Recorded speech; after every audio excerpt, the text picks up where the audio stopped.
Hello and welcome to Pushing Back, Ukraine Daily Brief.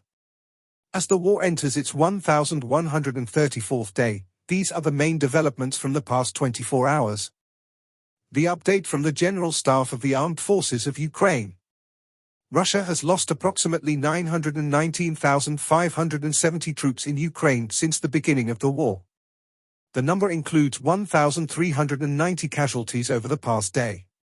According to the released Ukrainian figures, Russia lost 6 tank, 22 armored combat vehicles, 49 artillery systems, 1 multiple launch rocket system, 92 drones and 88 vehicles. In the last 24 hours the Russians launched 111 combat clashes and carried out 68 airstrikes, including 121 guided bombs on the territory of Ukraine. They also used 753 kamikaze drones and carried out around 4,000 attacks on the positions of Ukrainian troops and settlements using various types of weapons.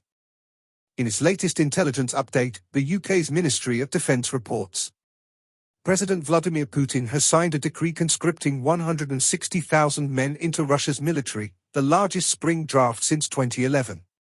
While conscripts are not officially sent to Ukraine, many were reportedly deployed to combat zones in Russia's Kursk region last year, sparking outrage from parents. With Russia's war casualties exceeding 900,000, new recruits are likely to face pressure to sign permanent contracts, making them eligible for deployment to Ukraine. In its latest intelligence update, the Institute for the Study of War. Russian officials are continuing to exploit the temporary energy infrastructure ceasefire's vague or unfinalized terms.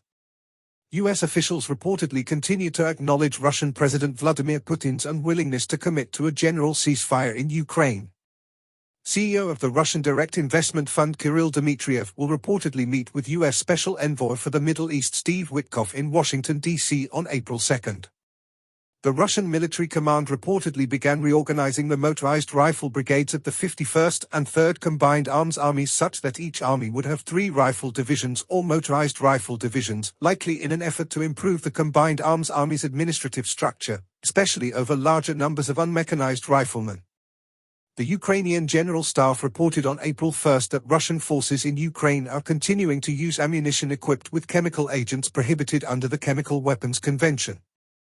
Ukrainian forces recently advanced near Pokrovsk, and Russian forces recently advanced near Toretsk, Pokrovsk, and Velika Novosilka.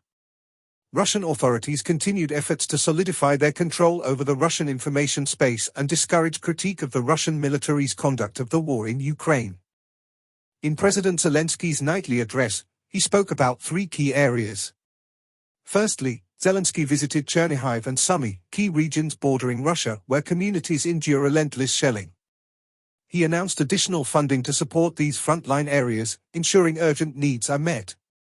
The visit also marked the anniversary of Yahidne's liberation, where he highlighted ongoing reconstruction and the importance of remembering past atrocities. Secondly, Zelensky met with Ukrainian forces, including air assault and Marine Corps brigades, stationed in Sumy to counter Russian incursions. He praised their heroism and emphasized the importance of taking the fight back to Russian-held areas. Discussions with commanders focused on operational needs, equipment supplies, and strategic defense efforts. Lastly, the president commended civilians supporting the army and maintaining their communities despite the war. He stressed that every act of resilience, from defending homes to caring for neighbors, contributes to Ukraine's survival and the pursuit of lasting peace. Thanks for following today's updates. Please don't forget to like and subscribe for more content. We'll return tomorrow with the latest news on the ongoing conflict.